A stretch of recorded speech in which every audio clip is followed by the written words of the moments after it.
SCP-7046 Unwilling Blood. Object Class Safe. Special Containment Procedures. North Lake Corrections, where SCP-7046 is located, is to be kept under armed guard.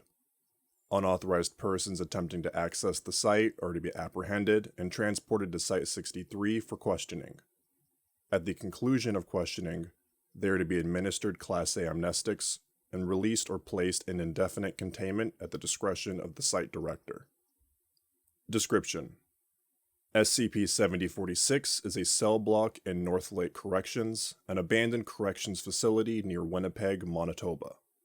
When the facility was in use, SCP-7046 served as a low-security wing. North Lake Corrections was abandoned in October 1983, after a fire destroyed another cell block and heavily damaged the prison's administrative building. SCP-7046's anomalous properties are the result of thaumaturgic modification, which occurred approximately 6 months prior to its discovery. Its plumbing and electrical systems are fully functional, despite the building lacking any apparent source of water or electricity. Its exterior walls dampen sound made inside the structure, preventing them from being detected by observers outside. These walls also display evidence of thaumaturgic modification, which once imbued them with cognitohazardous effects that discouraged observers from entering SCP-7046. However, these modifications were deliberately disabled prior to the object's discovery, and presently have no effect. Some cells inside SCP-7046 display no anomalous properties beyond those found throughout the structure. They appear not to have been recently inhabited, and their contents display damage and deterioration consistent with the object's 18 years of abandonment. However, at the time of SCP-7046's discovery, 296 of its cells were fully furnished and had been subject to further thaumaturgic modifications. These cells have been designated SCP-7046-1. Instances of SCP-7046-1 are resistant to damage. Their walls, floors, ceilings, and bars can withstand forces greater than 3,000 newtons, and are unaffected by both high-caliber firearms and light explosives. At the time of SCP-7046's discovery, 251 of the 296 SCP-7046-1 instances either appeared to have recently housed or still housed up to 2 human prisoners. Each cell is furnished with a bunk bed, a toilet, a desk, and a small television. The other 45 cells had straw covering their floors and contained troughs for food and water. These cells appear to have each housed a single bovine until shortly before SCP-7046's discovery. SCP-7046's mess hall houses SCP-7046-2, a large mechanical apparatus consisting of a 2,000-liter tank, a pump, a large ring-shaped pipe, a circular arrangement of 7 altars, and a disposal unit. The pipe's interior is inscribed with thaumaturgic symbols. Footnote 1. Many of these symbols have previously been found at Daevite ritual sites, and the altars have been integrated into the structure of the pipe such that liquid circulating through it will make contact with them. Upon activation, SCP-7046-2 will pump the contents of its tank into its pipe and circulate them 7 times before diverting them to the disposal unit. The apparatus's interior is stained with human and bovine blood, DNA from which matches that of human and bovine subjects found on site at the time of the object's discovery. At the time of discovery, SCP-7046-2's disposal unit contained 2,000 liters of a mixture of human blood, bovine blood, and water. Discovery: on January 13, 2002, a Foundation agent embedded within local emergency services alerted the Foundation to a call requesting medical attention for 110 persons located in SCP-7046, each of whom had experienced severe blood loss. Foundation agents, including medical personnel, were dispatched to secure the site. When they arrived, the site contained 515 human and 45 bovine subjects. All but 12 of these human subjects were later identified as a missing person who had vanished from somewhere in North America, footnote 2, Each of them had last been seen somewhere within 1,600 kilometers of SCP-7046 during the previous 6 months. The remains of all 45 bovine subjects, along with 405 of the human subjects, were found near SCP-7046-2 and have been fully exsanguated. The remaining humans were found inside instances of SCP-7046-1. These subjects had also experienced significant blood loss. Of these, 21 had expired prior to the arrival of Foundation personnel, and another 3 expired while in Foundation custody. The remaining subjects were successfully resuscitated and transported to Site-63 for questioning. The subjects' accounts were largely concordant with one another, and described them being abducted and held inside SCP-7046 by a small group of individuals, who forcibly extracted blood from them at weekly intervals. Descriptions of this group's apparent leader matched Cassidy Redwood, a person of interest who was at large when SCP-7046 was discovered. For transcripts of these interviews, see Interview Log 7046-A. Upon the conclusion of their medical treatment, survivors were treated with Class C amnestics and returned to their families. By the time treatment of survivors had concluded, information leakage by Cassidy Redwood had made the public aware of many of the mundane facts surrounding their disappearances, which forced the Foundation to employ a cover story that was compatible with these elements. Therefore, the survivors' memory loss was explained by the claim that Redwood had kept them in medically induced comas for the entirety of their captivity. Addendum 7046-1. On January 13, 2002, shortly before the discovery of SCP-7046, Agent Redacted, an undercover agent embedded within Group of Interest 3088, the Church of the Second Hytoth, alerted the Foundation to a general notice issued to the group's members by its leadership. All Ortothans here. We regret to bring you grave and lamentable news. Church leadership has discovered that Cassidy Redwood, Ave Emak, priest of the Winnipeg Ortothan Church, has committed the greatest of blasphemies. She has betrayed her office, the Church, and the Holy Fourth by abducting hundreds of outsiders, who she is holding in an unknown location, so she may harvest their unwilling blood for blasphemous sacrifice. Her guilt is not in doubt. Less than 1 year ago, Miss Redwood petitioned church leadership for assistance with the ritual that would have required recurring blood offerings by just over 500 participants. In the months since she was denied Ortothan blood for this purpose, a pattern of disappearances has afflicted a large area centered around Winnipeg. These vanishings have been too similar to lack a common cause. Most victims have been young men, every victim has lived alone, and all have disappeared from their home during the night, leaving no sign of a struggle.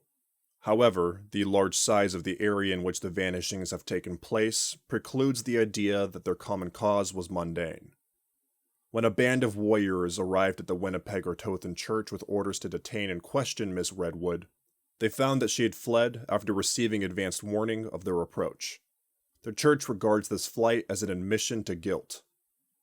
Cassidy Redwood is to be regarded as a traitor, blasphemer, and a fugitive.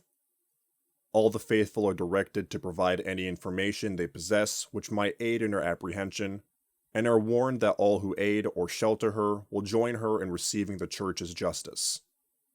May the Fourth be eternal. Koru Archpriest Farah Ontius. Immediately after Agent Redacted reported this message to Site Director Forrester, Mobile Task Force Omega-22, clotting agents, was mobilized to locate and apprehend her. Shortly after interrogations of the survivors from SCP-7046 began, Site Director Forrester noted the apparent relevance of this notice to SCP-7046. Addendum 7046-2. Recovered materials. On January 14, 2002, Agent Redacted was instructed to infiltrate Cassidy Redwood's office at the Winnipeg Ortothan Church in hopes of obtaining clues as to her whereabouts. He succeeded, obtaining several documents and accessing Redwood's computer. On said computer, Agent Redacted found records of correspondence between Cassidy Redwood and Group of Interest 3088's leadership. A selection of these materials is presented below.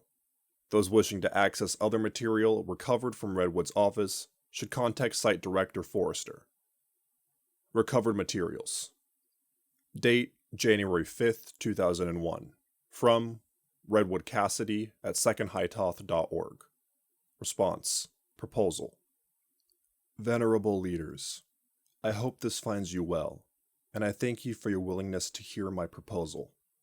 As requested, I am sending a written outline of said proposal ahead of my presentation on January 10th. As you examine this material, you will no doubt note that my proposal is radical and ambitious. However, desperate times call for desperate measures, and we are currently living through the most desperate times in the history of our universe. The death of the Holy Sixth has left the universe with only one protector against the Vorutuit threat, placing it in greater peril than it has ever faced. The ritual I have designed to reverse the situation is, beyond question, ambitious.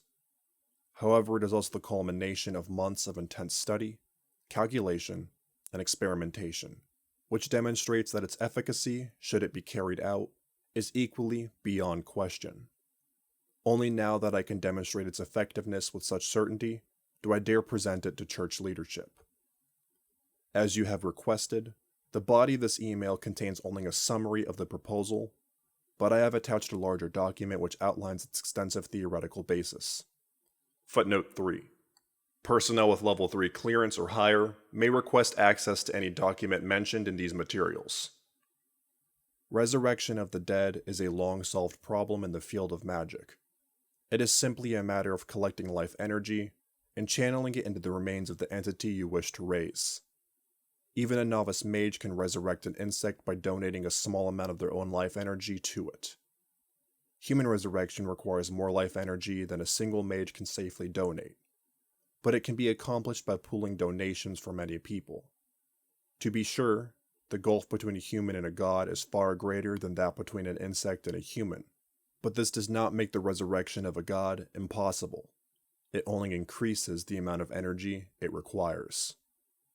It might be said that the purpose of the Otothan religion is to donate life energy, in the form of blood, to the Holy Seven to forestall their deaths.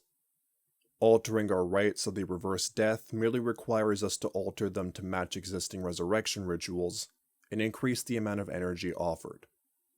The ritual I have designed does precisely these things, and when enacted, it will restore Yoran Luisan to life and return her to full glory. As stated, a full technical explanation of this ritual and the reasoning behind it may be found in the attached document. As demonstrated in said document, a naive attempt to adapt known rituals to this project would require redacted liters of human blood, an amount which can only be safely extracted from 100 million people. Obtaining a sacrifice of that size is likely beyond our means.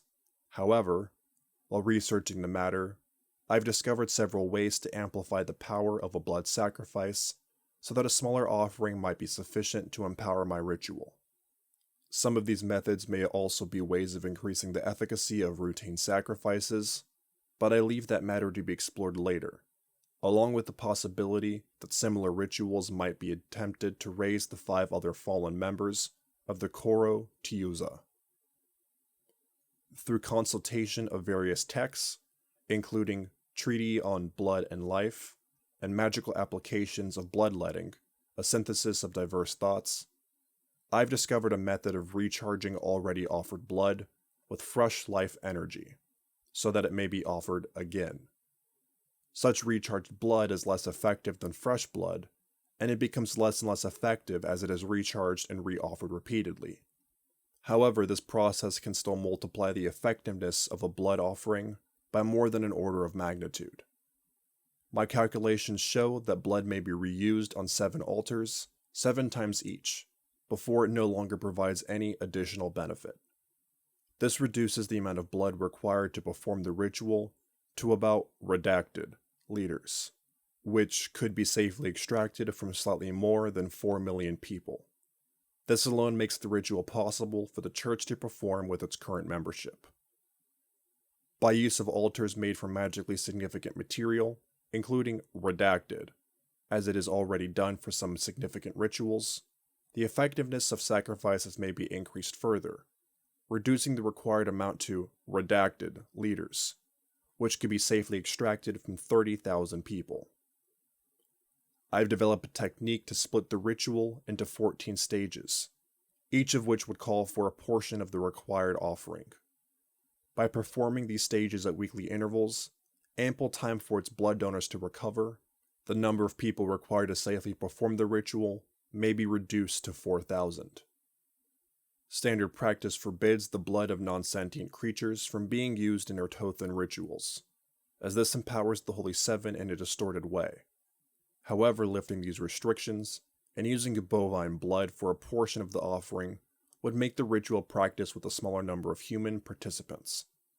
This may cause intellectual deficits in the ritual target, but, done in moderation, would still leave her with superhuman intelligence, likely making it trivial for him. Footnote 4. In Ertothan mythology, the divine is said to transcend gender. Consequently, Ertothans often switch rapidly between pronouns when referring to their gods. To reverse these deficits, at my suggested ratio, this would allow the ritual to employ the blood of 516 people and 45 adult bovines, none of whom would be lastingly harmed. Once again, I recognize the ambitiousness of this project, but I hope this outline and the attached document demonstrates that it is the product of careful calculation, not blind optimism. I further hope church leadership will regard it as worthy of their serious consideration and approval. The universe cannot be left with only a single protector. We must use any available means to restore the ranks of the Holy Seven, so that they may continue their holy work. May the Seven be eternal. Ivamok Priest Cassidy Redwood. Date: January 15th, 2001. From Antiasfara at secondhightoth.org. To Redwood Cassidy at secondhightoth.org. Response: Your proposed ritual. Fellow believer, we thank you for the time and effort that went into the proposal you've presented on Wednesday. Your presentation and the extensive calculations that accompanied it clearly show that your proposal is far more than a passing whim. We do not doubt that it was born from sincere and admirable concern for the Church, the Holy Seven, and the High Toth they protect. We have reached our decision only after a long and detailed analysis of your calculations, including a review of the theoretical materials you cited. A detailed account of this analysis is attached to this email. Unfortunately, that analysis revealed several conceptual failings in your ritual, which led us to believe it would be ineffective. Your calculations severely underestimate the amount of life energy required to resurrect a being of Yuan Liuzin's power. They also assume that restoring minimum vital activity to the Sixth would allow them to heal the remaining damage themselves with their own magic, but it is more likely that the energy would simply leak back out of her, just as if you were to infuse an analogous minuscule amount of energy into a dead human. Furthermore, the techniques by which you mean to recharge and re-offer blood are derived from Daevite texts whose magical theory is not applicable to our rites. Indeed, the resurrection ritual you adapted was likewise designed for vulgar blood magic, which may negate rather than modify the Ertothan rite you mean to pair it with. Worse still, your proposal to use bovine blood is contrary to the Church's ethical principles, as no non-sentient animal could ever be said to willingly offer its blood. You were right to speculate that the improvements you propose, if effective, would be applicable to the Church's routine sacrifices. Indeed, if said improvements were effective, they would have been used in standard Ertothan rites since the beginning of our religion. They have not been, because they are not effective. Therefore, we regret to inform you of our unanimous decision not to allocate any resources to your project. We understand that this is likely disappointing, and we emphasize that we do not mean to insult or dismiss the work and expertise that went into your proposal. You are right to regard the present situation as dire, but extra danger calls for extra caution. The Fourth requires our help more than ever before, and we will not suspend regular offerings to her so that they may be diverted to an unethical project where they would most likely be wasted. Thank you for your understanding. May the fourth be eternal. Koru Archpriest Farah Ontas. Date: January 15th, 2001. From Redwood Cassidy at secondhightoth.org to Ontas Farah at secondhightoth.org. Response: Your proposed ritual. Venerable leaders, I am indeed disappointed by your decision. I wish you had contacted me about some of these alleged flaws in my calculations prior to the conclusion of your deliberations, as I believe I could have resolved them to your satisfaction. Indeed, a document to that effect is attached to this email. That said, I respect your decision and its finality, and will not contact you further about this matter. May the seven be eternal. Eve Imac Priest, Cassidy Redwood. Date: February 11th, 2001. From Glenn Marcus Sean at secondhightoth.org to Redwood Cassidy at secondhightoth.org. Response: Inquiries regarding your proposal. Fellow believer, I am contacting you because I have received inquiries from members of your congregation which indicate that you requested their assistance in performing a ritual similar to the one that you presented to church leadership on January 10th. As you'll recall, that proposal was rejected by the Council of Church Leaders, including myself to whom it was presented. I am writing to clarify the previous rejection having apparently not been sufficiently stern that you are forbidden from pursuing this or any similar project in any capacity. Any further attempt on your part to arrange for your ritual to be carried out will be met with disciplinary action. The loss of the Holy Sixth has been trying for all of us, and I know that it has been especially trying for you, but you must not allow your grief to lead you to foolhardy and unethical behavior. The Church and I are here to support you as we all endure this loss. If there is anything we can do to help you, do not hesitate to ask. However, the matter of your ritual is settled, and I expect to hear nothing more about it. May the fourth be eternal. Grand Amok Priest, Sean Glenn Marcus. Date: February 11th, 2001. From Redwood Cassidy at secondhightoth.org to Glenn Marcus Sean at secondhightoth.org. Response: Inquiries regarding your proposal. Venerable Leader, I cannot deny that I have discussed my ritual with members of my congregation. Leadership's original response stated only that the church would devote no resources to the project. You must forgive me for failing to infer that I was forbidden to pursue it in any capacity. Furthermore, with all due respect, I am not sure that you have the authority to issue that prohibition. My blood, and that of members of our congregation, is ours to give and withhold as we please. By what authority do you forbid us to use it for my ritual, if we wish? My actions have made no use of church resources, or my position as Ive Imac Priest. I have merely approached people I know, and requested that they assist me with the personal project. If you could cite the bylaws which empower you to police such purely individual actions, I would greatly appreciate it. May the seven be eternal. Ive Imac Priest, Cassidy Redwood. Date: February 12th, 2001. From Glenn Marcus Sean at secondhightoth.org to Redwood Cassidy at secondhightoth.org. Response: Inquiries regarding your proposal. Don't play games, Cassie. Your project involves the sacrifice of unwilling blood and is therefore contrary to our faith's most basic ethical principles. Just as you would not be permitted to offer unwilling human blood, even if you did so in a way that utilized no church resources, you were not permitted to offer unwilling bovine blood. Your proposal was not rejected capriciously.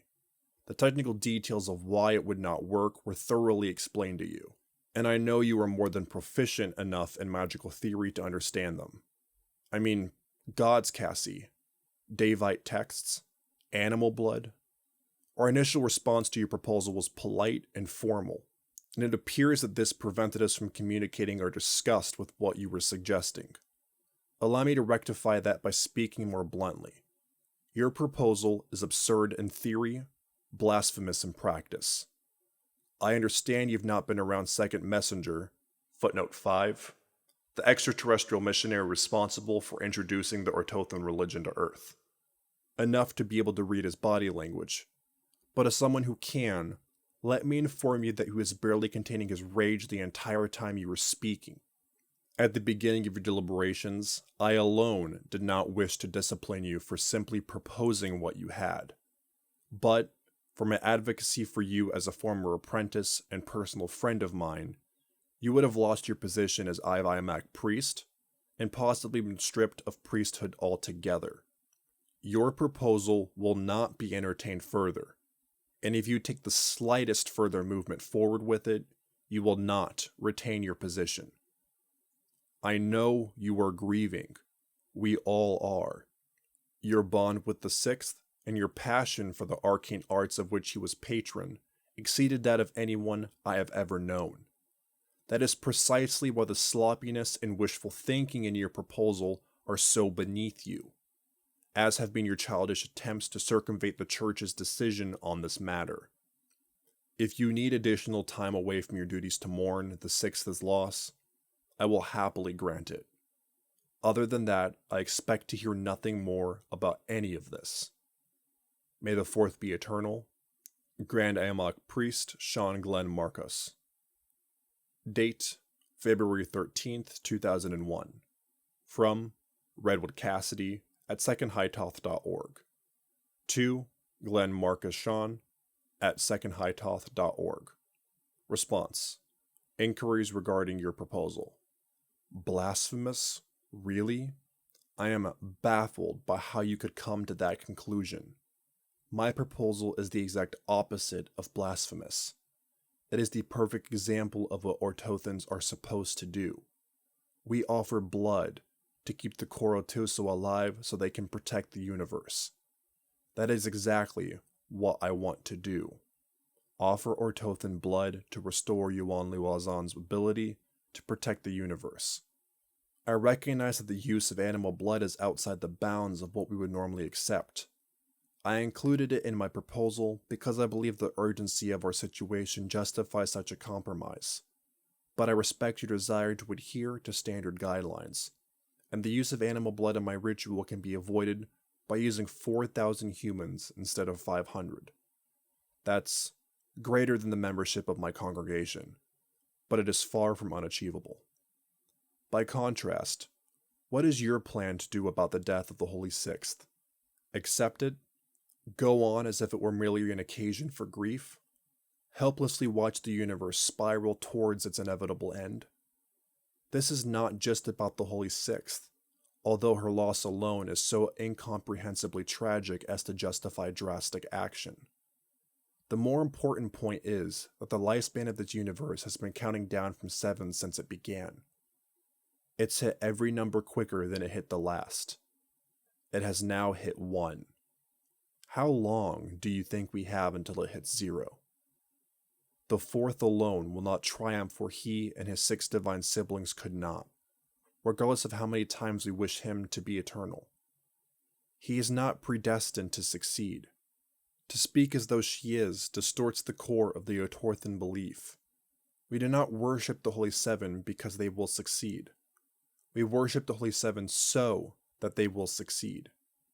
You are deluding yourself if you think our routine offerings are still enough to ensure that success. If they were, they would have kept the Holy Sixth alive. Just 6 months ago, you along with the rest of the church routinely said, "May the Seven be eternal." Perhaps we shouldn't give up on that. I do not mean to be insubordinate, and I will not act against your direct orders, but I beg you to reconsider them. The fate of the universe may depend on my ritual. Please, let us reach some compromise that allows me to perform it. May the Seven be eternal. Iviamak Priest, Cassidy Redwood. Date, February 13th, 2001. From Glenn Marcus Sean at secondhightoth.org. To Redwood Cassidy at secondhightoth.org. Response: inquiries regarding your proposal. Fellow believer, you are suspended from your duties as Imac priest for 30 days. I do not intend this as a punishment. I take this action out of concern, not anger. Unless you prefer otherwise, I intend to lead the rest of the council to believe that you have chosen to take additional time off to grieve the Six's death. Whether you realize it or not, you clearly need more time. The degree of despair you have expressed is contrary to the core of our faith. You are right to say that the loss of the Sixth is a tragedy beyond comprehension, but we are Ortothans. Ortothans do not despair. Hope is the beginning of action.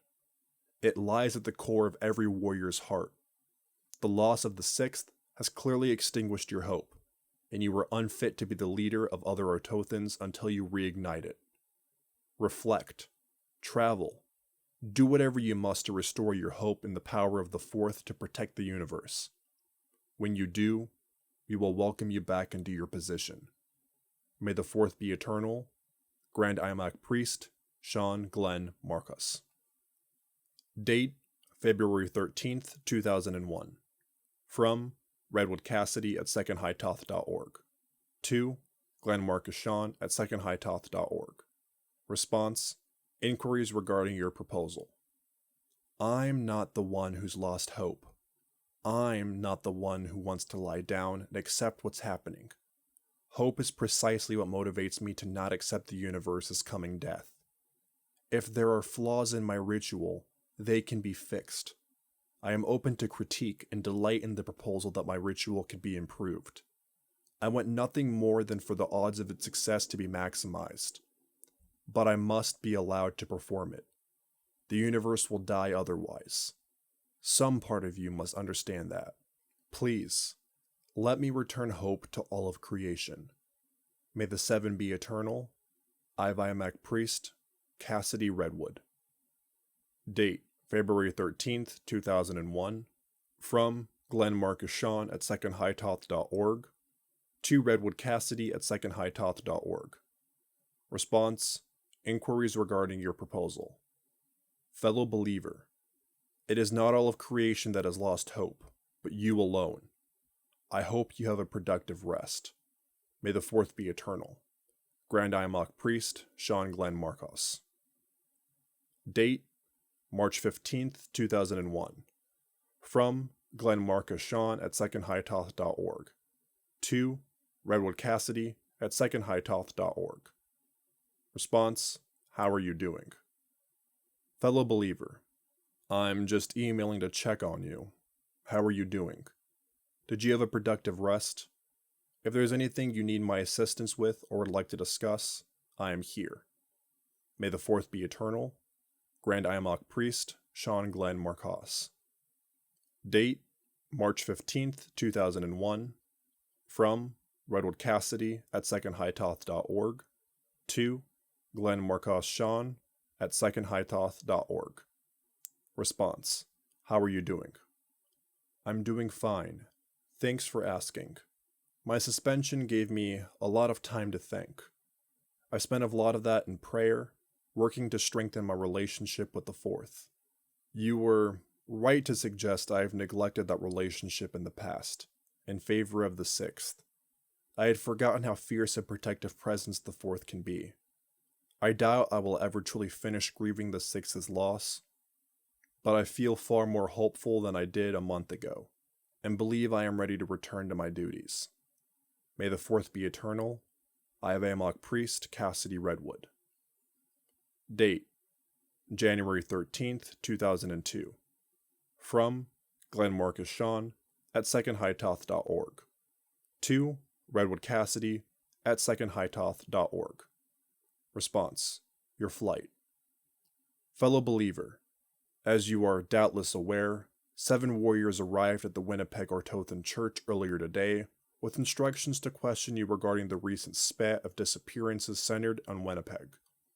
Despite the fact their morning ritual was ongoing, you departed unexpectedly shortly before their arrival.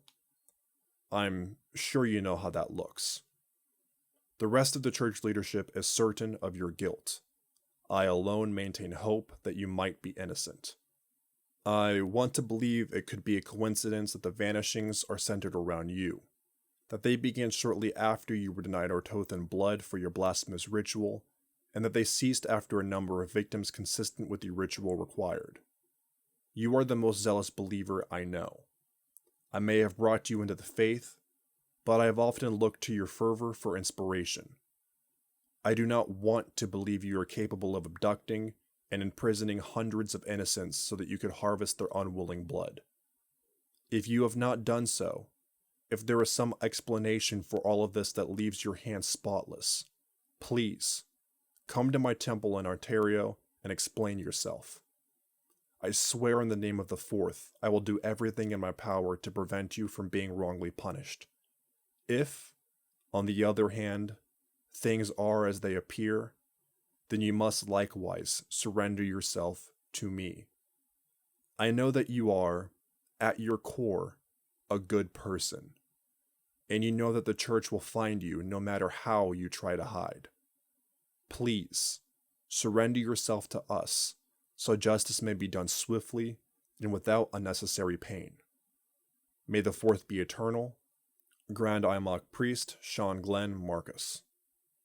Date, January 13th, 2002. From Glenn Marcus Sean at secondhightoth.org. To Redwood Cassidy at secondhightoth.org.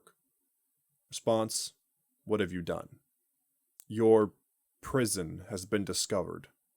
The SCP Foundation secured it before our warriors arrived, and they watched from nearby as body bags were carried out. Hundreds of them. How could you, Cassie? How could you betray everything we believed in? Are you that lost in despair? Why didn't I know you were so far gone? Was this some terrible relapse? Or have you been planning this for months, feigning recovery while plotting murderous blasphemy against the Sixth in his memory? No matter how you came to betray our faith, know that you will answer for this. We will track you down anywhere you try to hide, and we will visit justice upon you with the fierceness of a dying sun. May the Fourth be eternal. Grand Imok Priest Sean Glenn Marcos. Addendum 7046-3.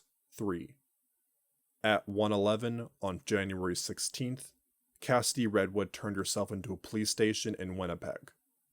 Upon arrival, Redwood confessed to the abductions and murders associated with SCP-7046, though her confession omitted the anomalous aspects of her crimes. Embedded Foundation agents immediately transferred her to Site-63 for questioning. Interview 7046-B. Interviewed, Cassidy Redwood. Interviewer, Dr. Henry Willard. Begin log. January 16th, 2002, 4:59. Dr. Willard. Please introduce yourself. Redwood. I'm Cassidy Redwood. Until recently, I was the Imok Priest for the Winnipeg Ordothon Church. And you were responsible for the thaumaturgic modifications to Northlake Corrections, including the machine inside? Yep, that was me. And it was also you who populated the prison with civilians. Also me. Why? Nothing too glamorous. I was just trying to save the universe. How were you going to do that? How well do you know the Ordothon religion? I'm familiar. Then you know what happened back in 2000? The death of Euron Louisian? Yes. A warrior mage of unrivaled knowledge and power.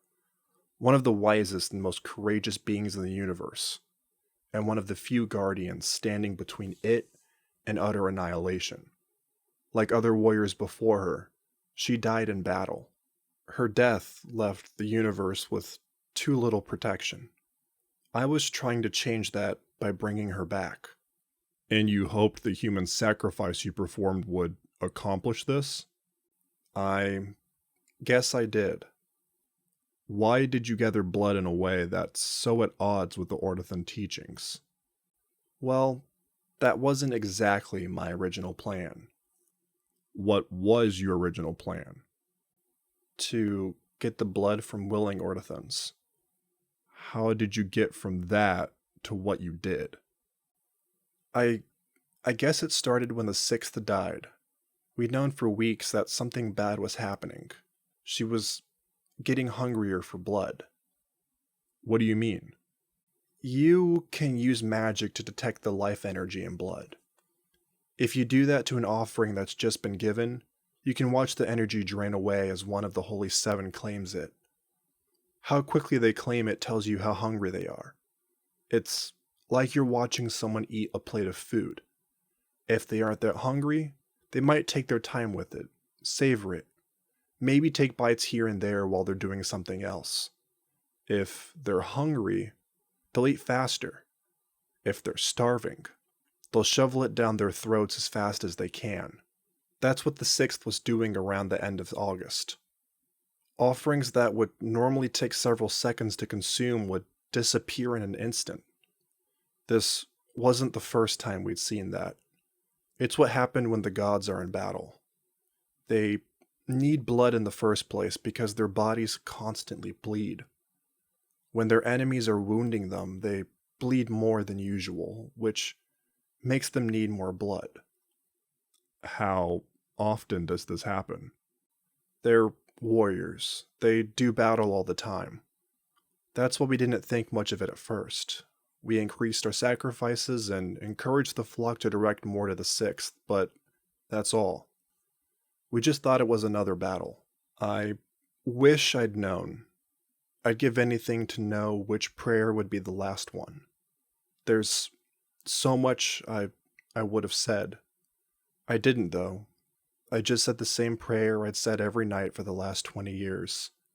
Then, at 3 a.m., I was awoken by a call from Jean. He told me that the sixth had gone from devouring his offerings to ignoring them.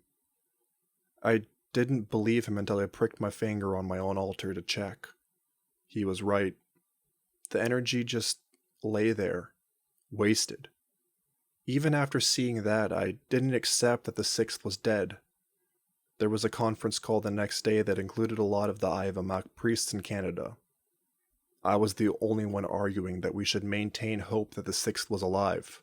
I didn't think that we should announce anything to the laity, and I argued we should continue sacrifices to the sixth in case she was behaving oddly because she was in a difficult mission. I was outvoted. The church announced the sixth death later that day, in order that all sacrifices be directed to the fourth. It took me a long time to accept that she was really gone.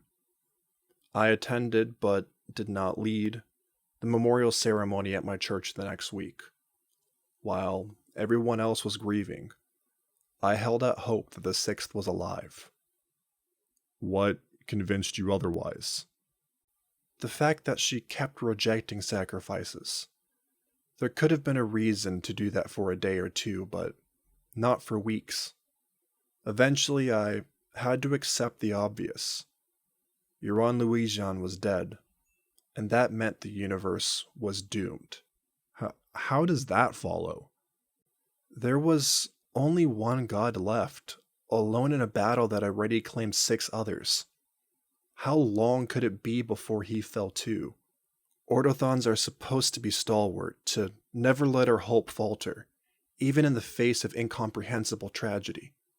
In front of my congregation, I spoke and acted as if, despite what had happened to all of her comrades, the fourth would be eternal.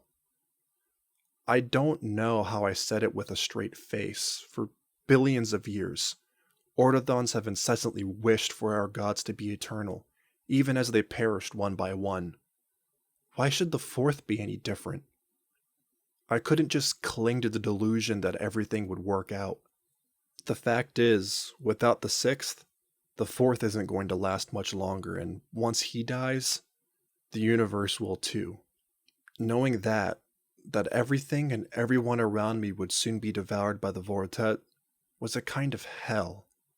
Everything I did felt empty. Nothing I made, no one I helped, nothing I learned would last long enough to mean anything. I asked Sean to give me some time off to process things, and he was very understanding. I took October and November off. It was during that time that the idea of resurrecting the Sixth first occurred to me. That's quite a goal. I thought so too.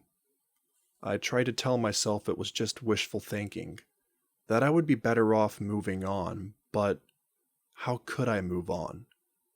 How could I just ignore what was going to happen? At first, I just hoped someone else would do it.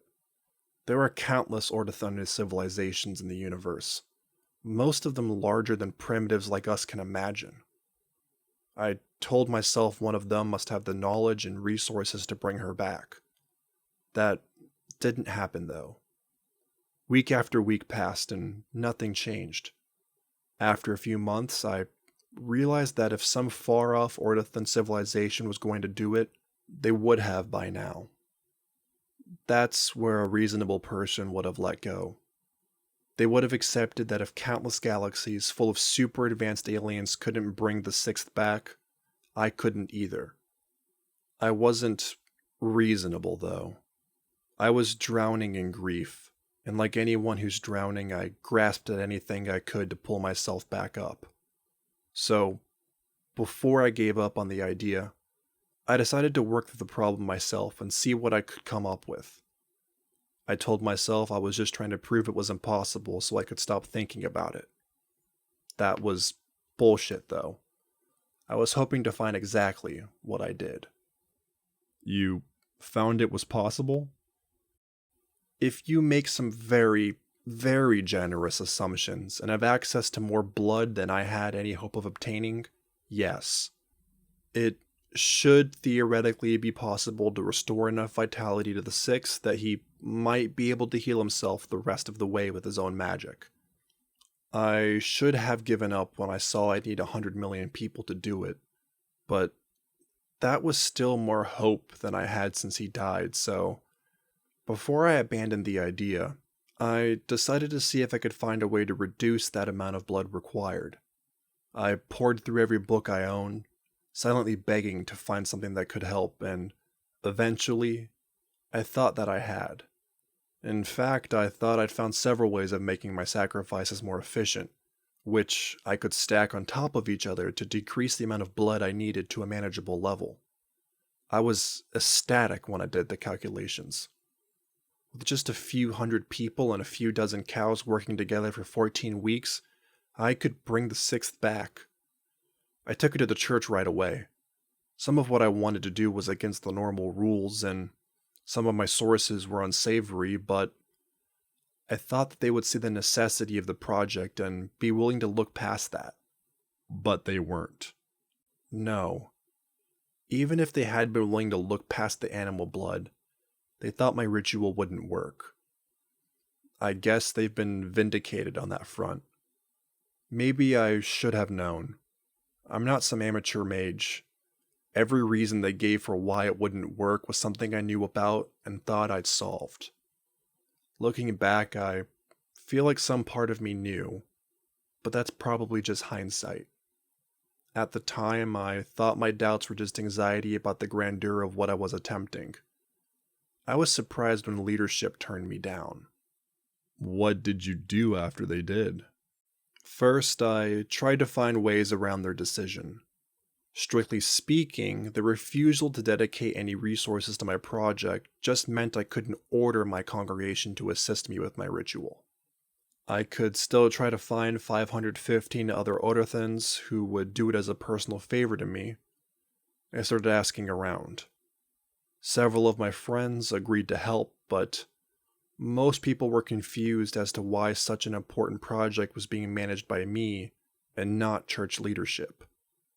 Some of them asked Sean about it, and he was mad that I tried to go behind his back. He told me to abandon any attempt to carry out the ritual. I told him I would, but I didn't. I just started to make sure I was alone with people when I asked them, and I wiped their memories if they said no. I got a few more co-conspirators that way. I wasn't the only one who was worried about whether the Fourth would be able to defend the universe on her own. For the most part, though, I lost people once I told them my plan had to be a secret because church leadership had rejected it. People assumed leadership knew better than I did. Where did that leave you? Depressed, hopeless, sure the universe was going to be destroyed because of the church's decision. Then, one day, while I was driving home from ritual, I had a thought that reignited my hope. The church aren't the only people in the world. Every day, I was surrounded by people who, thanks to you and yours, had been denied access to anything supernatural. Their world is as blank and meaningless as mine felt, devoid of real magic and true gods.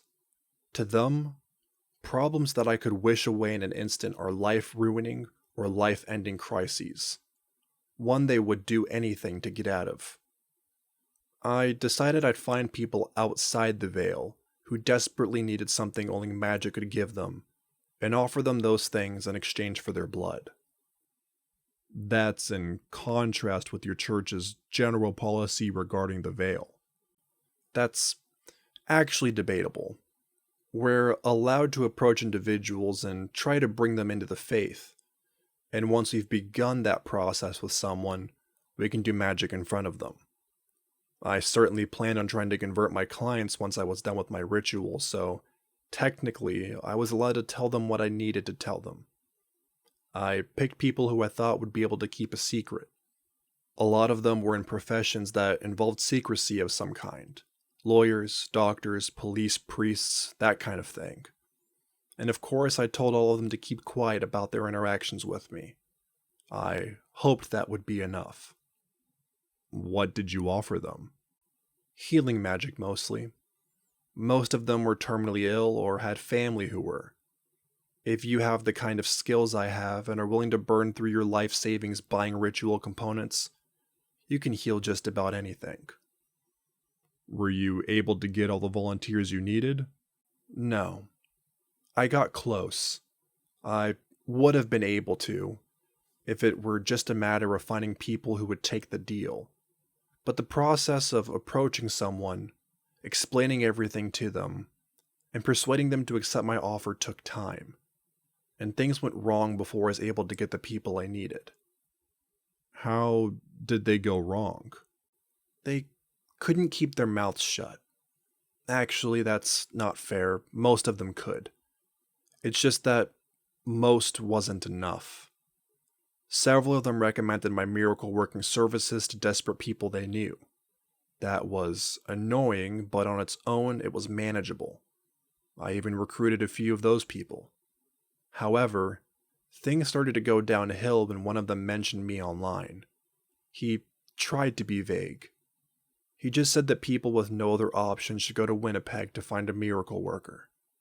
I doubt anyone on the wrong side of the veil believed it, but you noticed it. Or at least I assumed it was you at the time. You, I assume, sent someone posing as a paranormal investigator to visit the man who'd made that post. Footnote 6. This description matches actions undertaken by Agent Redacted on June 10th, 2001. Fortunately, I'd anticipated that you might show up, and I'd already coached him on what to say. What did you tell him to say? That it'd been a prank. You seemed to buy it, at least for the moment. After that incident, I had stern talks with everyone. I tried to stress that there were people who wouldn't like what I was doing, and that drawing your attention would keep me from helping them. It was almost enough. Another one of my clients was a woman whose son was dying of leukemia. The doctors had given him less than a year to live, and he hadn't taken his prognosis well. Because she wanted to see her son happy again, she told him that I was going to heal him. Knowledge of my existence spread to his entire support group the next time they met. His mother called me as soon as she learned, and I went into a mad dash to keep everyone quiet by bringing the rest of the kid's family in on the deal. I got to all of them in time, barely. Fortunately, I had something to offer them in exchange for their silence. Looking back, I had the situation handled at that point. Maybe if I'd kept on course, everything would have turned out a lot better. At the time, though, that incident made me think I wouldn't be able to keep my recruits quiet for long enough to complete my ritual. To keep anything like that from happening again, I added a clause to my deal that required everyone to move to a secluded location where they'd be cut off from anyone they could gossip to. Your prison. Yeah, I didn't use a prison because I wanted to keep people there against their will. I just used the nearest abandoned building that could house hundreds of people. I made it as comfortable as I could. My clients weren't happy about this alteration in my deal, but none of them were in any position to refuse. I should have had that in my deal from the beginning. Maybe that also would have made things turn out better. Unfortunately, I didn't think of it until you'd taken notice of me, and you hadn't forgotten about that man who'd made the post. When he, along with a bunch of other people near Winnipeg who were terminally ill or had relatives who were, suddenly disappeared to an undisclosed location for several weeks, you noticed. You arrived in force and started combing the Winnipeg area. I knew you would find my prison. There's no way you wouldn't check a building so well suited to what I was doing. My only option was to make it look normal by the time you got there. Fortunately, I hadn't assembled my machine yet, but I still had to move hundreds of people out of my prison. I had no other safe place to move them to, and even if I did, I couldn't have brought them there without you noticing.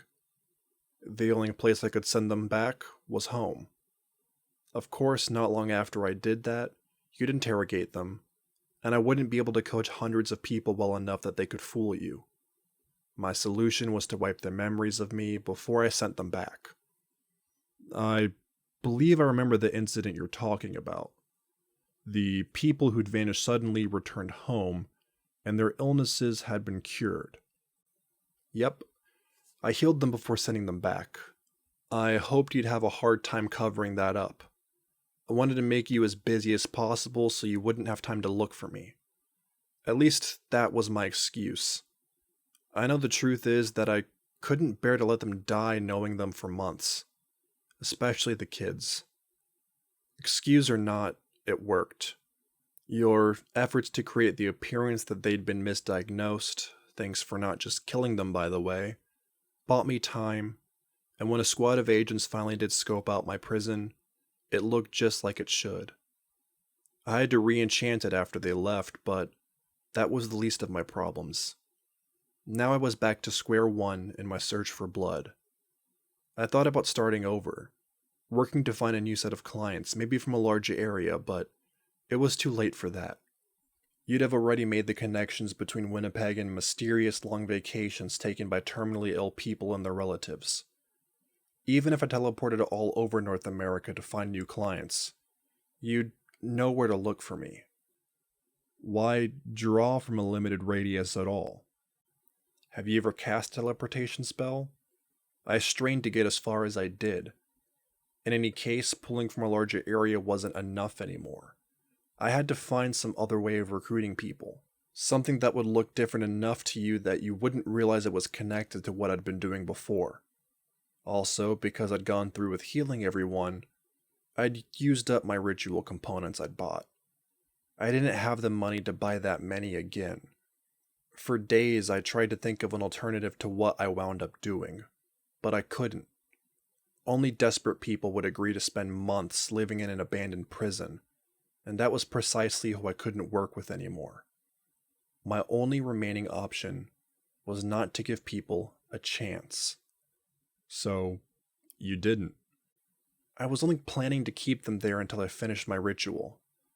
Being confined to their cells for a few months wouldn't be pleasant for them, but neither would the destruction of the universe.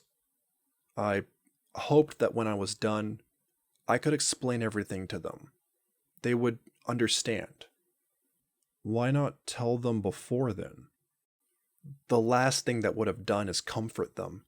At best, they'd think I was crazy. At worst, they'd believe that I was harvesting their blood to resurrect a strange god, and they'd judge that god by my actions. Once the ritual was done, though, once they'd fully seen Euron Luazon's full glory up close, they'd know she was good, even if I wasn't. She Might have even apologized to them herself. She'd certainly have been mortified by how I'd brought her back. Why didn't that stop you? Because if I didn't do it, the universe would be destroyed. If I had to give up my place in the Itoth, footnote 7, the Ordothon afterlife, to stop that from happening, it was worth it. You said earlier that your ritual was supposed to span 14 weeks, correct? Yes. According to the survivors, you didn't take just blood from them for 14 weeks. You took it weekly throughout the time you held them. I did? Why? To offer it to the fourth. Their bodies were going to make it anyway, and my morality had already been compromised. So, it would have been wasteful to not take it. I started the actual ritual in mid-December, once I'd finally gotten the 503 captives I needed. I got through the first 4 stages without any problems, but on the day I was supposed to perform the 5th, my luck ran out. The church figured out what I was doing. How did that happen? The disappearances I caused followed an identifiable pattern. The church weren't the only people who noticed, and they were nervous about the fact that it was happening in the part of the world where they're most active. Why did that make them nervous? Partly because they were worried some of their enemies could be responsible, and partly because they were afraid you or the GOC would blame them for it. Those were excuses, of course. They really just wanted to protect innocent people. So they assembled a team to investigate the matter, and it only took them a few months to figure me out. They sent a group of warriors to apprehend me while I was leading ritual. One of my co-conspirators warned me of their approach, so I wasn't captured then and there. But now the church is hunting me. I had powerful magic to help me hide, but they had equally powerful magic to help them find me. I knew I had about a day before they found my prison. Once that happened, they would arrive in force, imprison or kill me and my accomplices, destroy my machine, and send my victims home. All hope for my ritual, and with it, the universe would be lost. To finish my ritual in time, I had to perform the last 10 stages, all at once. That meant I needed 10 times as much blood as I had planned to take from my prisoners at any one time. There was no way to get that much without killing most of them. I was horrified when I realized that, but I didn't even question whether I'd do it. Some of the others needed convincing, but not me. It would have been selfish to let the universe be destroyed, just to keep the blood of a few hundred people off my hands. So you didn't intend for any of the partially drained subjects to die? Of course not. Wait, did some of them? 24 of them did. No, that shouldn't... Damn it, I must have taken more blood than I meant to. Did your accomplices participate in the killings? There was a short panicked discussion about whether we should go through with it, but it didn't take long for us to come to a consensus. They believed as fervently as I did that this was necessary to save the universe, and every single one of them, bless their souls, agreed to be fully drained for the ritual. By dying themselves, each of them allowed me to spare one extra captive.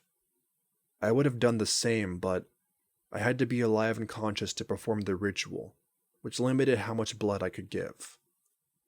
How were the murders carried out? First, we had to get some equipment we needed. Exsanguinating someone completely requires special tools that we hadn't known we'd need. I made trips to a hospital, a slaughterhouse, and a funeral home to steal what I needed. After that, we killed the cows. One by one, we led them to our machine, knocked them out, injected them with an anticoagulant, strung them up, cut them open, and drained them. It was the same thing you would have done if you were going to use their meat. Once they were drained, we just left them in the corner of the room. The cows got harder to manage as the bodies piled up. Cows are smarter than most people give them credit for. They know when they're being led to slaughter. Still, that was the easy part. The hard part came next. By the time we went upstairs to get the first ever human sacrifices, they'd been waiting on us for hours. They were more confused than afraid, and the first pair cooperated with us as we led them downstairs. Just like the cows, they didn't realize what we had in mind until they saw the pile of bodies next to the machine.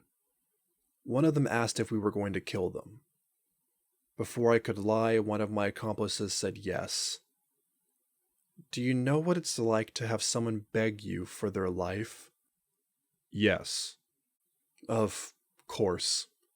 I forgot who I was talking to, my apologies. Still, you're the sort of person who would accept a job at the SCP Foundation. Imagine if your job was supposed to be to save people. Point is, once they started begging, I was desperate to shut them up. I started by shouting at them, which made them quieter, but not quiet. By the time we got to the top of the stairs that led to my intake pipe, I couldn't take it anymore. In a desperate attempt to soothe my conscience, I did something I'd already decided I wouldn't do. I tried to explain why their deaths were for the greater good. Gods, I'm an idiot. Of course they just thought I was insane. One of my comrades tried to prove otherwise by casting a spell in front of them, which just made them think we were maniacs with magical powers. It was a sleeping spell that finally shut them down. I should have done that before I even brought them downstairs. We injected their unconscious bodies with the anticoagulant, sliced open their aortas, and bled them until they died. Once their hearts stopped pushing their blood out, we pumped water through the circulatory systems to flush out the rest. We couldn't let any of it go to waste. When we were done, we went up to get our next pair of victims. The screaming they'd heard didn't make them eager to come downstairs, but this time I did what I should have done. I put them to sleep before I even opened their cell. That was what I did going forward. Before I even opened the cell door, I'd knock out whoever I was going to take.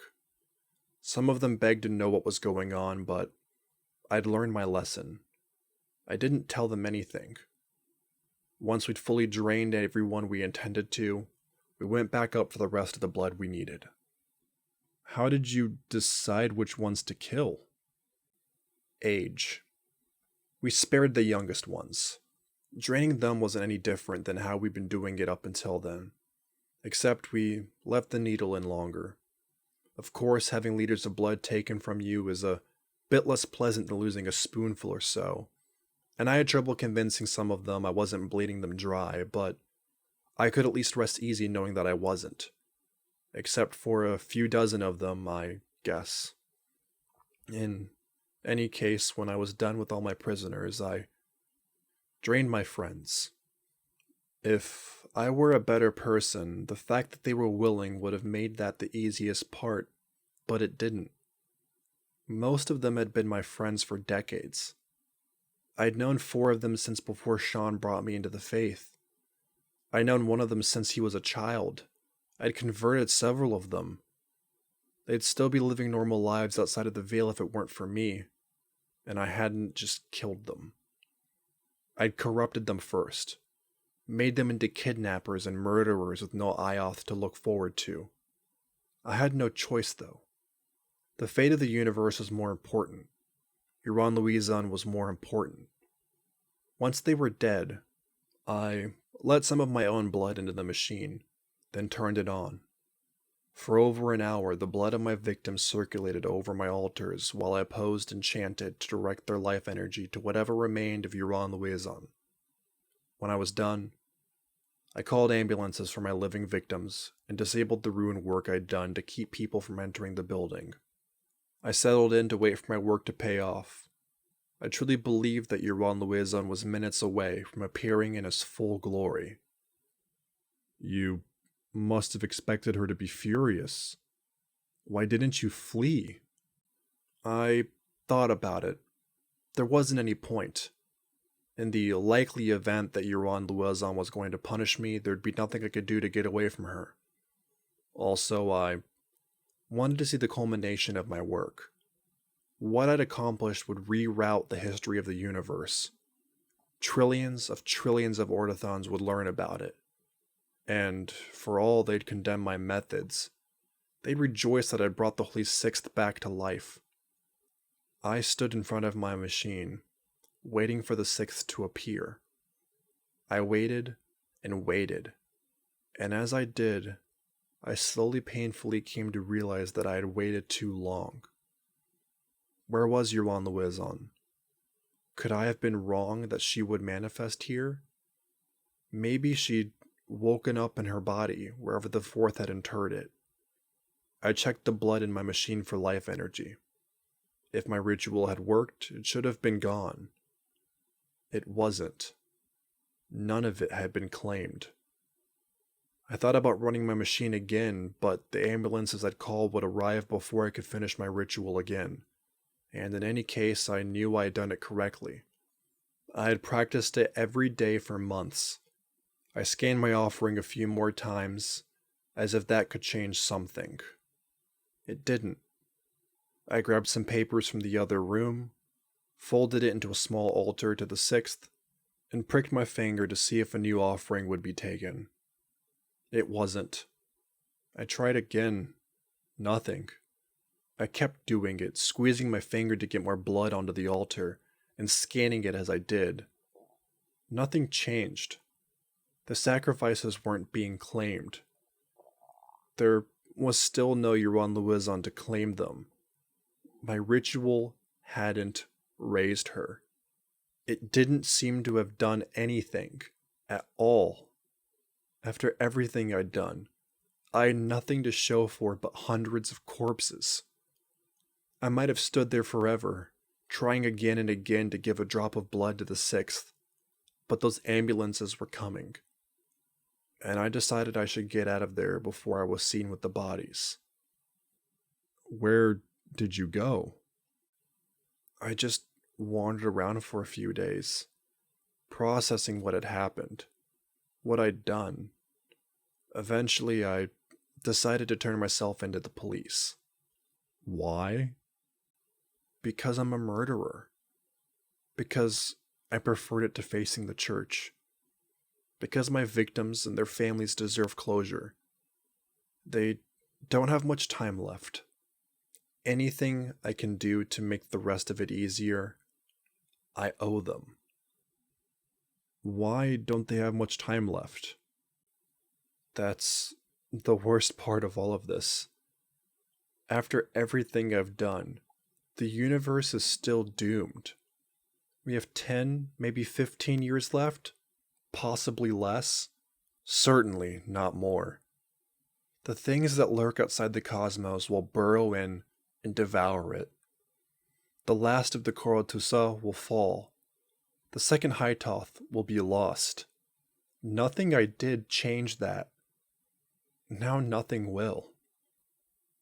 End log. January 16th, 2002, 5:26. Addendum 7046-4. On January 18th, 2002, Cassidy Redwood self-terminated by self-inflicted laceration. A makeshift Ordothon altar, constructed out of paper she had been given as writing material, was present in her cell. Experts on Ordothon practice who examined the scene concluded that Redwood had offered her spilled blood to Rokmal Luezon, the only remaining Ordothon deity. Addendum 7046-5. In April 2008, SCP-7046's anomalous effects began to diminish. Sounds made inside the structure became detectable from the outside, though the structure's thaumaturgic properties still dampened them. As of June 9, 2022, the exterior walls of SCP-7046 decreased the volume of sound made inside by only 30 decibels. Recent tests on the bars of SCP-7046-1 cells have shown that some will now bend in response to forces as low as 1,000 newtons, though others retain much higher tensile strength. Foundation thaumaturgists have concluded that these changes are the result of natural decay in its thaumaturgic enhancements. If present trends continue, the object will cease to be anomalous by 2040. Thank you for listening to SCP-7046. If you enjoyed this SCP, please like and subscribe, and follow the link in the description of the SCP Wiki, and vote up to support it and the SCP Wiki as a whole.